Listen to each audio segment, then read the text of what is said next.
വഫാത്ത് കഴിഞ്ഞ ഉടനെ തന്നെ സിദ്ദീഖ് റളിയല്ലാഹു അൻഹു സമീപത്ത് വന്നില്ലേ? ബുഖാരിയിലുള്ള ഹദീസല്ലേ? ബുഖാരിയിലുള്ള ഹദീസല്ലേ? സഹോദരന്മാരെ, സിദ്ദീഖ് റളിയല്ലാഹു അൻഹു വന്നിട്ട് അവിടുത്തെ മുഖത്ത് നിന്ന് തുടിയൊന്ന് നീക്കി ചുംബിച്ചപ്പോൾ കരഞ്ഞുപോയി. കണ്ണിന്ന് വെള്ളമിങ്ങനെ ഒലിപ്പിച്ചുകൊണ്ട് സിദ്ദീഖ് റളിയല്ലാഹു അൻഹു വഫാത്തായ റസൂലുള്ളാഹി സ്വല്ലല്ലാഹു അലൈഹി വസല്ലമ തങ്ങളെ വിളിച്ചില്ലേ? അബീ അൻത വ ഉമ്മീ യാ നബിയല്ലാഹ്, അല്ലാഹുവിന്റെ നബിയായവരെ, എന്റെ ബാപ്പയെയും ഉമ്മയെയും അങ്ങേക്ക് സമർപ്പിക്കുന്നു നബിയേ. വഫാത്തായി പോയാൽ മരണപ്പെട്ടുപോയ മഹാന്മാരെ വിളിച്ചുകൂടെന്നൊക്കെ പറയുന്നവരില്ലേ? അല്ലാഹുവേ, അറിവില്ലാതെ പെട്ടുപോയവരെ സന്മാർഗത്തിലേക്ക് നയിക്കണം റഹ്മാനേ. മഹാനവീയ സിദ്ദീഖ് റളിയല്ലാഹു അൻഹു വിളിച്ചില്ലേ? വഫാത്തിന്റെ ശേഷം ജീവിതകാലത്ത് വിളിക്കും പോലെ വിളിച്ചില്ലേ?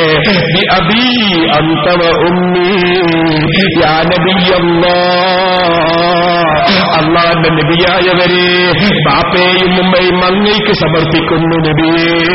ഇന്നല്ലാഹ ലാ യജ്മഉ അലൈക മൗതതൈനി, രണ്ട് മൗത്ത് തങ്ങൾക്കല്ല സംഘടിപ്പിക്കൂല നബിയേ. അമ്മൽ മൗതത്തുല്ലതീ കുതിബത് അലൈക ഫഖദ് മുത്തഹാ, തങ്ങൾക്കല്ല കണക്കാക്കിയ മൗത്തായി കഴിഞ്ഞു നബിയേ. ഇത് സിദ്ദീഖ് റളിയല്ലാഹു അൻഹു ജീവിതകാലത്ത് എങ്ങനെയാണോ സംസാരിക്കാറുള്ളത് അതുപോലെ സംസാരിച്ചില്ലേ? അത് ഇമാം ബുഖാരി സഹീഹുൽ ബുഖാരിയിൽ രേഖപ്പെടുത്തിയില്ലേ? ബുഖാരി തള്ളുന്നവനെ കുറിച്ച് എന്ത് പറയാനാണ്?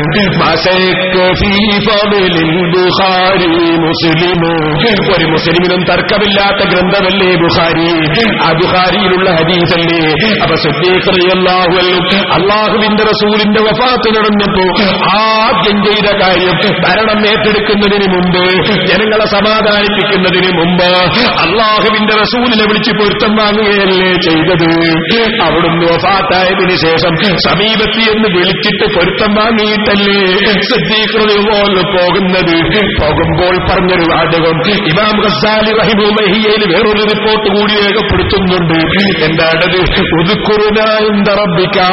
ഓ നബിയെ, തങ്ങളെ റബ്ബിന്റെ അടുക്കൽ ഞങ്ങളെ കാര്യം തങ്ങൾ പറയണേ നബിയേ.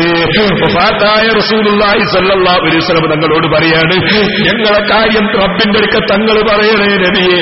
വൽനകുൻ ബിബാലിക, തങ്ങളെ മനസ്സിൽ ഞങ്ങളെപ്പോഴും ഓർമ്മ വേണേ നബിയേ. അതും പറഞ്ഞല്ലേ സിദ്ദീഖ് റളിയല്ലാഹു അൻഹു ജനങ്ങളെ സമാധാനിപ്പിക്കാൻ പോകുന്നത്, എന്നിട്ടല്ലേ ഭരണം ഏറ്റെടുക്കുന്നത്. ആ സിദ്ദീഖ് റളിയല്ലാഹു അൻഹു സഹാബികളും അവിടുത്തെ ശരീരം എങ്ങനെയാ കുളിപ്പിക്കേണ്ടത് എന്നുള്ള കാര്യത്തിൽ ഒരു സ്ഥലത്തെത്തുന്നില്ല. കാരണം കുപ്പായം അഴിക്കണോ വേണ്ടെന്നാണ് ചർച്ച. അവർക്ക് മയക്കം വന്നില്ലേ? ആ മയക്കത്തിന് നിർദ്ദേശം കിട്ടിയില്ലേ? കുപ്പായത്തിൽ തന്നെ കുളിപ്പിച്ചോളൂ. ഇനി നിങ്ങൾക്ക് കേൾക്കണ്ടേ? ഇമാം റാസി രേഖപ്പെടുത്തിയില്ലേ? സിദ്ദീഖ് റളിയല്ലാഹു അൻഹു വഫാത്തായിട്ട് അവിടുത്തെ മയ്യിത്ത് എടുത്ത് റൗളന്റെ അടുക്കൽ കൊണ്ടുപോയി വെച്ചിട്ട് അബൂബക്കറിൻ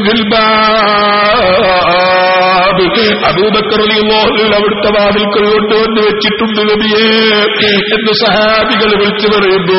ഖബറിന്റെ ഉള്ളിൽ നിന്ന് അദ്ഖിലുൽ ഹബീബ ഇലൽ ഹബീബ്, പ്രിയപ്പെട്ട അബൂബക്കറിന്റെ പ്രിയപ്പെട്ടവരുടെ മുന്നിലേക്ക് നിങ്ങൾ കടത്തിക്കോളൂ എന്ന് സമ്മതം കൊടുക്കുന്നത് കേട്ടില്ലേ?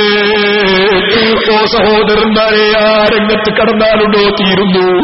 എന്താണ് അവിടുന്ന് വഫാത്തിന് മുമ്പ് ശേഷവും? സുബ്ഹാനല്ലാഹ്, അല്ലാഹുവിന്റെ മഹാന്മാരെ പറ്റി തന്നെ ഖുർആൻ പറഞ്ഞില്ലേ?